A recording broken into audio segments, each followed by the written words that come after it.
Hi guys, welcome to my YouTube channel. ಇದುವರೆಗೂ ನನ್ನ ಚಾನಲ್ಗೆ ಸಬ್ಸ್ಕ್ರೈಬ್ ಮಾಡ್ಕೊಂಡಿಲ್ಲ ಅಂದರೆ ದಯವಿಟ್ಟು ಚಾನಲ್ಗೆ ಸಬ್ಸ್ಕ್ರೈಬ್ ಮಾಡಿಕೊಂಡು ಬೆಲ್ ಐಕಾನ್ ಪ್ರೆಸ್ ಮಾಡಿ. ನಾನು ವಿಡಿಯೋ ಅಪ್ಲೋಡ್ ಮಾಡಿದ ಕೂಡಲೇ ನಿಮಗೆ ಅಪ್ಡೇಟ್ ಸಿಗುತ್ತೆ ಹೊಸ ವಿಡಿಯೋ ಬಗ್ಗೆ. ಇನ್ನು ಆಲ್ರೆಡಿ ನನ್ನ ಚಾನಲ್ಗೆ ಸಬ್ಸ್ಕ್ರೈಬ್ ಮಾಡಿಕೊಂಡು ನನ್ನ ಎಲ್ಲ ವಿಡಿಯೋಗಳನ್ನ ನೋಡ್ತಾ ನನಗೆ ಸಪೋರ್ಟ್ ಮಾಡ್ತಿರೋ ನನ್ನ ಸಬ್ಸ್ಕ್ರೈಬರ್ಸಿಗೆ ಥ್ಯಾಂಕ್ ಯು ಅಂತ ಹೇಳಕ್ಕೆ ಇಷ್ಟಪಡ್ತೀನಿ. ಇವತ್ತು ನಾನು ಶನಿಯ ಗೋಚಾರದ ಫಲದ ಸೀರೀಸ್ನ ಕಂಟಿನ್ಯೂ ಮಾಡ್ತಾ ಇದ್ದೀನಿ. ಇವತ್ತು ಸಿಂಹರಾಶಿಯವರಿಗೆ ಶನಿಯ ಗೋಚಾರ ಏನು ಫಲ ತಂದುಕೊಡುತ್ತೆ, ರಿಸಲ್ಟ್ಸ್ ಏನಿರುತ್ತೆ ಅನ್ನೋದನ್ನು ನಾನು ತಿಳಿಸ್ಕೊಡ್ತೀನಿ. ಮೊದಲಿಗೆ ಶನಿಗೂ ಮತ್ತು ರಾಶ್ಯಾಧಿಪತಿ ಅಂದರೆ ಸಿಂಹರಾಶಿಯ ಅಧಿಪತಿಯಾದ ಸೂರ್ಯನಿಗೂ ಇರುವ ರಿಲೇಶನ್ಶಿಪ್ ಬಗ್ಗೆ ತಿಳ್ಕೋಬೇಕು. ಇವರಿಬ್ಬರು ಬ್ರಹ್ಮಾಂಡದ ಪ್ರಕಾರ ಅಪ್ಪ ಮಗ. ಸೂರ್ಯ ತಂದೆ, ಶನಿ ಮಗ. ಆದರೆ ಪುರಾಣದ ಪ್ರಕಾರ ಶನಿಯನ್ನು ನಡೆಸ್ಕೊಂಡ ರೀತಿ ಕಾರಣದಿಂದ ಶನಿಗೆ ವಿಪರೀತ ಸಿಟ್ಟಿರುತ್ತೆ ಸೂರ್ಯನ ಮೇಲೆ, ಮತ್ತು ಸೂರ್ಯನನ್ನ ಶನಿ ಶತ್ರು ಅಂತಾನೆ ಭಾವಿಸ್ತಾನೆ.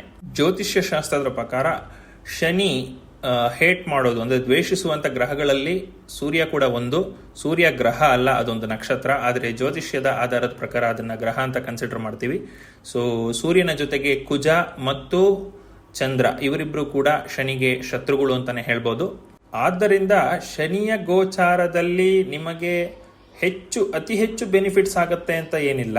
ನ್ಯಾಯವಾಗಿ ಏನು ನಿಮಗೆ ಫಲ ಸಿಗಬೇಕು ಸಿಗುತ್ತೆ. ಆದರೆ ನಿಮಗೆ ಕಂಪ್ಲೀಟ್ಲಿ ಸಪೋರ್ಟ್ ಮಾಡ್ತಾನೆ, ಬ್ಲೈಂಡ್ ಆಗಿ ಸಪೋರ್ಟ್ ಮಾಡ್ತಾನೆ ಶನಿ ಯಾರಿಗೂ ಬ್ಲೈಂಡ್ ಆಗಿ ಸಪೋರ್ಟ್ ಮಾಡಲ್ಲ.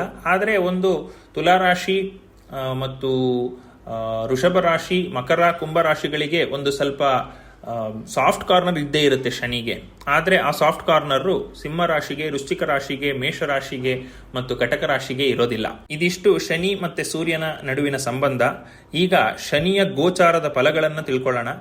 ಶನಿ ಈಗ ಅಂದರೆ ಸೆಪ್ಟೆಂಬರ್ 2024ರಲ್ಲಿ ಇನ್ನೂ ಕುಂಭರಾಶಿಯಲ್ಲಿ ಗೋಚಾರ ನಡೆಸ್ತಾ ಇದ್ದಾನೆ. ವಕ್ರಸ್ಥಿತಿಯಲ್ಲಿದ್ದಾನೆ. ನವೆಂಬರ್ 15ನೇ ತಾರೀಕಿನವರೆಗೂ ವಕ್ರಸ್ಥಿತಿಯಲ್ಲೇ ಇರ್ತಾನೆ. ವಕ್ರಸ್ಥಿತಿಯನ್ನು ನವೆಂಬರ್ 15 ತ್ಯಾಗ ಮಾಡಿ ನಂತರ ಅವನು ಮುಂದಿನ ಮನೆಗೆ ಹೋಗ್ಲಿಕ್ಕೆ ಸ್ಟಾರ್ಟ್ ಮಾಡ್ತಾನೆ.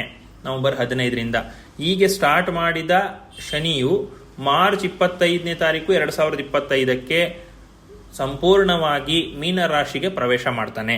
ಸೊ ಈ ಶನಿಯ ಗೋಚಾರ ಫಲ ನಾನು ಹೇಳ್ತಾ ಇರೋದು ಮೀನರಾಶಿಯಲ್ಲಿ ಸ್ಥಿತನಾದ ಶನಿಯ ಫಲ. ಶನಿ ಮೀನರಾಶಿಯಲ್ಲಿ ಗೋಚಾರ ಮಾಡ್ತಿರೋ ಕಾರಣ ಇದು ನಿಮಗೆ 8ನೇ ಮನೆ ಆಗತ್ತೆ. ಅಷ್ಟಮ ಸ್ಥಾನ, ಅಷ್ಟಮ ಶನಿ ಅಂತ ಕರಿತೀವಿ. 8ನೇ ಮನೆ ಸಾಮಾನ್ಯವಾಗಿ ಒಬ್ಬ ವ್ಯಕ್ತಿಯ ಆರೋಗ್ಯ ಸಮಸ್ಯೆಗಳ ಬಗ್ಗೆ ತಿಳಿಸುತ್ತೆ.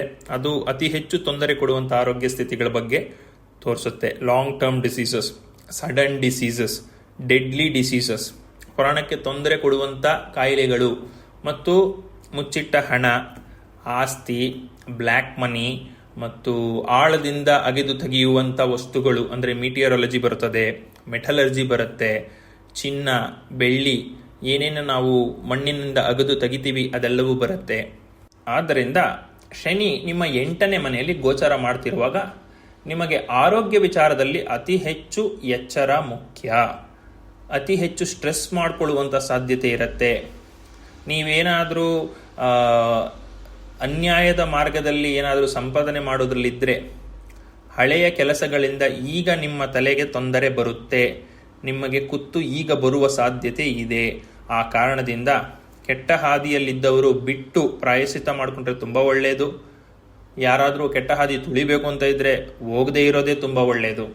ಮತ್ತು 8ನೇ ಮನೆ ಸಡನ್ ಅಪ್ಸ್ ಅಂಡ್ ಡೌನ್ಸ್ನು ತೋರಿಸುತ್ತೆ. ಸಡನ್ ಆಗಿ ಲಾಸ್ ಆಗ್ಬಿಡೋದು. ಬಿಸ್ನೆಸ್ ಅಲ್ಲಿ ಏನಾದರೂ ಇದ್ರೆ ಸಡನ್ ಆಗಿ ಕಾಂಪಿಟೇಷನ್ ಜಾಸ್ತಿ ಆಗ್ಬಿಡೋದು.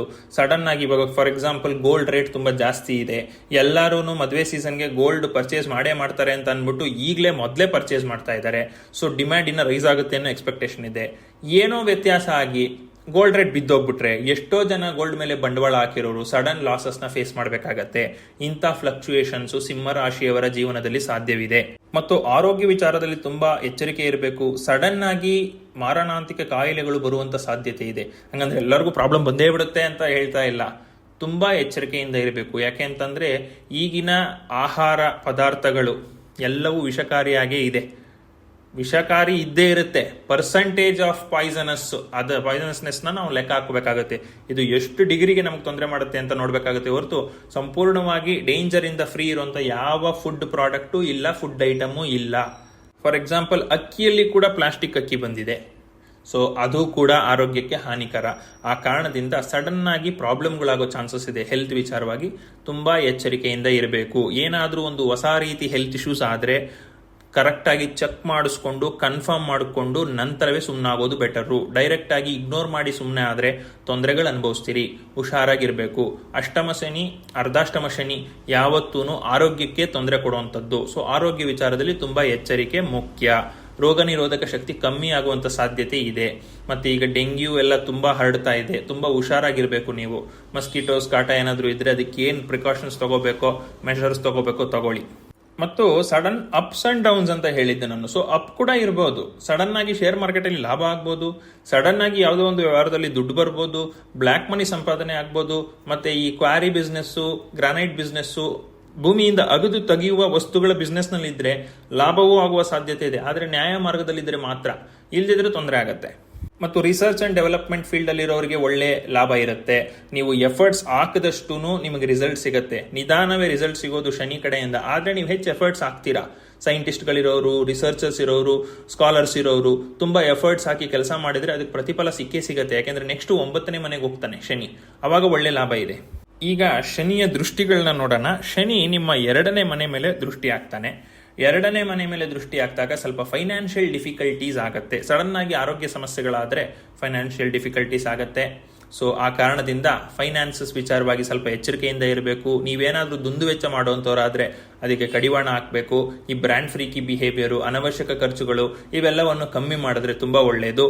ಮತ್ತು ಕುಟುಂಬದಲ್ಲಿ ಸ್ವಲ್ಪ ಕಸಿಬಿಸಿ ಆಗುವಂತ ಸಾಧ್ಯತೆ ಇರುತ್ತೆ. ಸಂಬಂಧಗಳಲ್ಲಿ ಸ್ವಲ್ಪ ಬಿರುಕು ಮೂಡುವಂತ ಸಾಧ್ಯತೆ ಇರುತ್ತೆ. ಮತ್ತು ಇನ್ನೊಂದು, ಸಂಬಂಧಗಳಲ್ಲಿ ಒಂಥರ ಡಿಸ್ಕಂಫರ್ಟ್ ಫೀಲ್ ಆಗೋ ಚಾನ್ಸಸ್ ಇರುತ್ತೆ. ಆರೋಗ್ಯ ಸಮಸ್ಯೆ ಆದಾಗ ಅದೆಲ್ಲವೂ ಕಾಮನ್.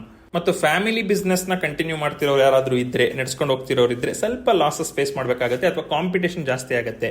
ಇನ್ನು ನೆಕ್ಸ್ಟ್ ದೃಷ್ಟಿ ನಿಮ್ಮ 5ನೇ ಮನೆ ಮೇಲೆ ಬೀಳುತ್ತೆ. 5ನೇ ಮನೆ ಪುತ್ರ ಸ್ಥಾನ, ಜೊತೆಯಲ್ಲಿ ಹೌಸ್ ಆಫ್ ಎಜುಕೇಶನ್ ಕೂಡ, ವಿದ್ಯಾಭ್ಯಾಸದ ಸ್ಥಾನವೂ ಕೂಡ, ಪ್ರೈಮರಿ ಎಜುಕೇಶನ್ ಅಂತ ಹೇಳ್ತಾರೆ. ಸೊ ಆ ಕಾರಣದಿಂದ ಮಕ್ಕಳ ವಿಚಾರದಲ್ಲಿ ಹುಷಾರಾಗಿರ್ಬೇಕು. ಮಕ್ಕಳಿಗೆ ತೊಂದರೆ ಆಗುವ ಸಾಧ್ಯತೆ ಇರುತ್ತೆ. ಮಕ್ಕಳಿಂದ ಕೆಡಕಾಗುವ ಸಾಧ್ಯತೆ ಇರುತ್ತೆ. ಅವರು ಸೇರೋ ಸಂಘ ಇವಾಗ ಗೊತ್ತಲ್ಲ, ಈಗಿನ ಜನರೇಷನ್ ಮಕ್ಕಳು ಏನ್ ಎಚ್ಚರಿಕೆ ತಗೊಂಡ್ರು ಕಮ್ಮಿನೇ. ಆದಷ್ಟು ಎಚ್ಚರಿಕೆ ತಗೊಳ್ಳಿ ಅಷ್ಟೇ ನಾವು ಹೇಳಕ್ಕಾಗುತ್ತೆ. ಇನ್ನು ನೆಕ್ಸ್ಟ್, ಓದುವಂತ ಮಕ್ಕಳು ಅಂದ್ರೆ ಪ್ರೈಮರಿ ಎಜುಕೇಶನ್ ಇರುವ ಮಕ್ಕಳು ಸ್ವಲ್ಪ ಎಫರ್ಟ್ಸ್ ಜಾಸ್ತಿ ಹಾಕ್ಬೇಕಾಗತ್ತೆ, ಇಲ್ಲಾಂದ್ರೆ ರಿಸಲ್ಟ್ಸ್ ಕಮ್ಮಿ ಆಗತ್ತೆ. ಸೊ ಅದರ ಬಗ್ಗೆ ಸ್ವಲ್ಪ ಕಾನ್ಸಂಟ್ರೇಟ್ ಮಾಡಿ. ಇನ್ನು ಕಾಂಪಿಟೇಟಿವ್ ಎಕ್ಸಾಮ್ಸ್ ಟ್ರೈ ಮಾಡ್ತಿರೋರು ಒಳ್ಳೆ ರಿಸಲ್ಟ್ ಬರುತ್ತೆ, ಬಟ್ ನೀವು ತುಂಬಾ ಎಫರ್ಟ್ಸ್ ಹಾಕ್ಬೇಕಾಗತ್ತೆ. ಎಫರ್ಟ್ಸ್ ಕಮ್ಮಿ ಆದ್ರೆ ನಿಮ್ ರಿಸಲ್ಟು ಪ್ರಾಬ್ಲಮ್ ಆಗುತ್ತೆ. ಎಫರ್ಟ್ಸ್ ತುಂಬಾ ಜಾಸ್ತಿ ಹಾಕ್ಬೇಕಾಗತ್ತೆ. ಕಾಂಪಿಟೇಟಿವ್ ಎಕ್ಸಾಮ್ಸ್ ಮೈನ್ ಬರೆಯುವಂಥದ್ದು ಒಂದು ಗೌರ್ಮೆಂಟ್ ಎಕ್ಸಾಮ್ಗೆ ಇರುತ್ತೆ.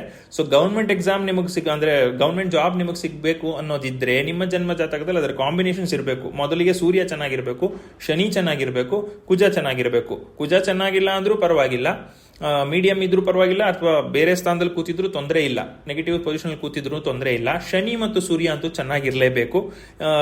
ಈ 3 ಚೆನ್ನಾಗಿದ್ರೆ ಈಸಿಯಾಗಿ ಗೌರ್ಮೆಂಟ್ ಜಾಬ್ ಸಿಗುತ್ತೆ. 2 ಅಂದ್ರೆ ಸೂರ್ಯ ಮತ್ತೆ ಶನಿ ಇಬ್ರು ಚೆನ್ನಾಗಿದ್ದಾರೆ, ಕುಜ ಚೆನ್ನಾಗಿಲ್ಲ ಅಂತಂದ್ರೆ ಒಂದ್ ಸ್ವಲ್ಪ ಮ್ಯಾಕ್ಸಿಮಮ್ ಎಫರ್ಟ್ಸ್ ಹಾಕ್ಬೇಕಾಗತ್ತೆ. ಒಂದು ವೇಳೆ ಸೂರ್ಯ ಮಾತ್ರ ಚೆನ್ನಾಗಿದ್ದಾನೆ, ಶನಿ ಚೆನ್ನಾಗಿಲ್ಲ ಅಂದ್ರೆ ತುಂಬಾ ಜಾಸ್ತಿ ಎಫರ್ಟ್ಸ್, ಜಾಸ್ತಿ ಅಟೆಂಪ್ಟ್ಸ್, ಪರ್ಸಿವರೆನ್ಸ್ ಬೇಕಾಗುತ್ತೆ, ಪೇಷನ್ಸ್ ಬೇಕಾಗತ್ತೆ. ಸೊ ಇದು ನಿಮ್ಮ ಜನ್ಮ ಜಾತಕದ ಮೇಲೆ ಡಿಪೆಂಡ್ ಆಗುತ್ತೆ.